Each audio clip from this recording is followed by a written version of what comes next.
sudah dipanggil 3 minggu lalu, tapi Rasman kirim surat minta pengunduran diri 3 minggu ke Mabes Polri. Saya dengar Rasman akan diperiksa lagi hari Senin. Sejak dari awal saya udah ngomong, there is something wrong about ini orang. Ada sesuatu yang salah. Saya udah bilang dari awal. Begitu dia mulai memakai ASPRI, saya bilang sama asisten saya, perhatikan, bakal ada skandal.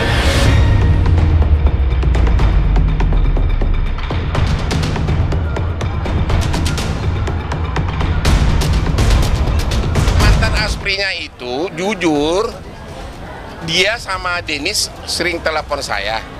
Sebelum dia lapor polisi, justru dia nanya ke saya, ada unsur nggak untuk melaporkan?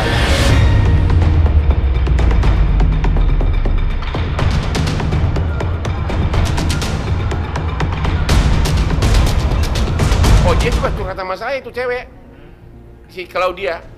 Dia curhat sama saya, ya semua diceritain. Subuh-subuh kami teleponan, makanya saya tahu posisi.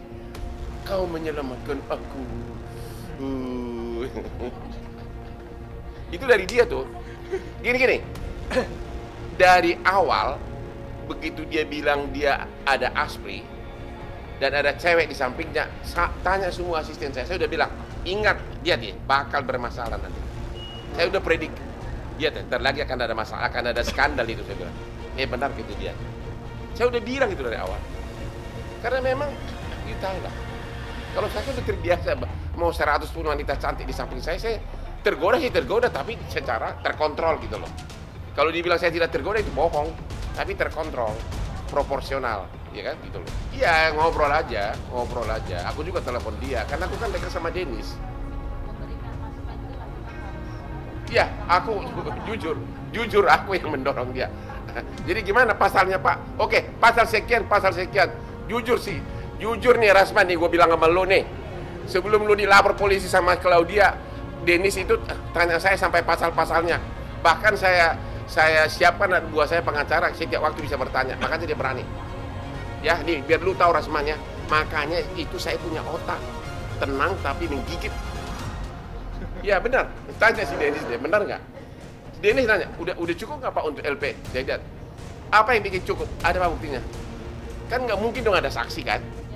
Dia begitu dibilang ada rekaman di mobil, wah boleh itu saya bilang, ya boleh itu saya bilang. Sama semua bukti tiket, bukti ini udah. Itu dia tanya saya, ya kan saya udah laporin, itu dugaan tindak pidana dan dia harus masuk, harus sampai pengadilan nanti gue ikutin terus, nggak akan gue berhenti, ya. Itu gue monitor terus sampai hari apapun. Dia minta 3 minggu pun, kemarin kan dia minta 3 minggu diundur. Aku tahu semua, anak buah saya semua kontrol. Ngikutin lah. Sudah saatnya dia dihukum.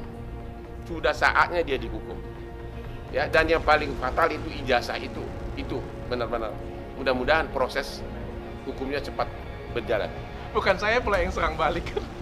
Kebenaran itu pasti akan menang sih. Dia juga bikin laporan polisi kok. Sudah. Dia sudah laporan polisi dugaan pemalsuan ijazah. Dia juga LP di Mabes ya. Penipuan dugaan ya. Pemalsuan ijazah. Tapi kalau menurut saya sudah terang-benderang sih Pak. Ya. Soalnya kan ngaku pengacara BG, ngaku jubir Jokowi Ma'ruf, sama satu lagi ijazahnya Pak. Ya. Jadi diterima di Mabes kemarin sudah. Ya. Kebenaran itu akan menang sih pada saatnya. Ya, cuma menurut saya kelewatan aja sih. Apa yang dituduhkan itu semuanya balik semuanya ke dia semuanya. Jadi bahkan saya nggak banyak ngomong apa-apa lagi. Yang lebih parah lagi, masa dia bilang dia lebih ganteng dari aku?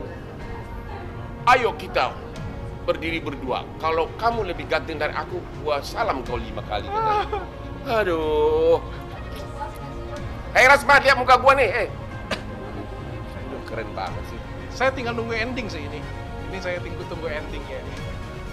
Ini bukan soal puas atau tidak. Orang harus dihajar sesuai dengan perbuatannya. Itu aja. Saya tidak ada kaitan dengan puas atau tidak. Dia diapain pun nggak ada untungnya bagi saya. Ya, nggak ada untungnya. Saya udah terbiasa berperkara udah 36 tahun. Ya, tapi karena perbuatan dia udah kelewatan. Kalau cuma hal-hal kecil nyindir apa itu nggak apa-apa. Kayak dia nih, ya, dibilang katanya gua naksir dia, ya oke. Itu masih oke lah. Tapi coba kalau dibilang gue pelecehan, gue langsung ngamuk gitu loh. Jadi saya dalam ada batasnya gitu. Pengacara itu punya keahlian seperti psikolog. Karena apa? Kita tiap hari menginterview orang. Jadi saya sangat jago menganalisa watak orang. Karena apa? Karena saya tiap hari menginterview. Saya tahu klien saya bohong atau tidak. Karena itu terjadi terus menerus. Jadi ternyata kalau begitu watak orang begini ya gitu ya. Saya udah tahu sejarah dia sebelumnya, si Rasman itu.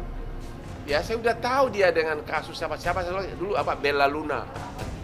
Aku tahu ada beberapa lah. Jadi udah tahu ini.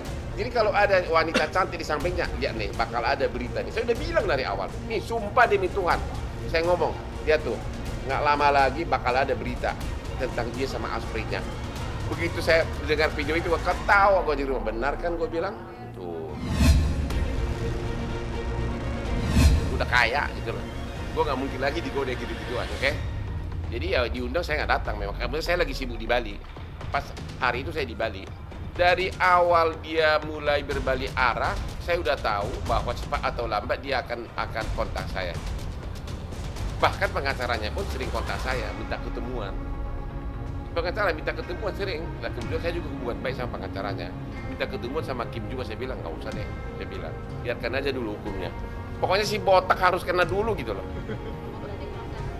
Hukumnya jalan dulu. Ya, saya sih nggak ada dendam sama siapapun. Soal orang pansus atau apa itu biasa manusiawi. Tapi karena waktu itu sudah kelewatan pelecehan, aku kan punya anak istri, iya kan? Putri saya, bayangkan putri saya pengacara internasional di Singapura, kerja di kantor pengacara Inggris sampai nanya, ini apaan sih Pak katanya? Ujung-ujungnya dia yang pelecehan.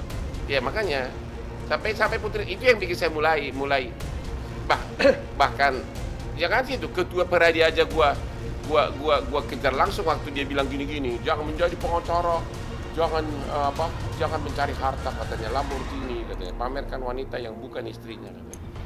Itu pun saya diam, tapi karena anak mulai protes, gua gak bisa nih, ya. Kalau saya sih udah biasa dihujat orang karena memang itu bagian dari karirku.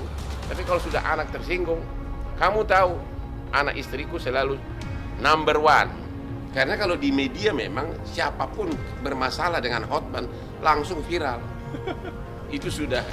Makanya banyak orang yang ya itulah. Ada FBI atau FBI, apa itu namanya FBI.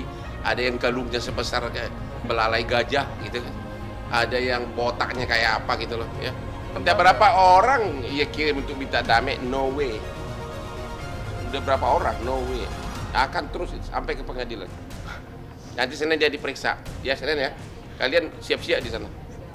Gak akan dilepas oleh Bang Hotman kalau dia sudah. Dan lihat IG gue itu, lihat Instagram gue itu, cara bikin orang ya. Pelan tapi serang sini, selalu semua terencana ya. Lihat kalau saya melawan seseorang, lihat cara saya di Instagram itu, halus tapi efektif.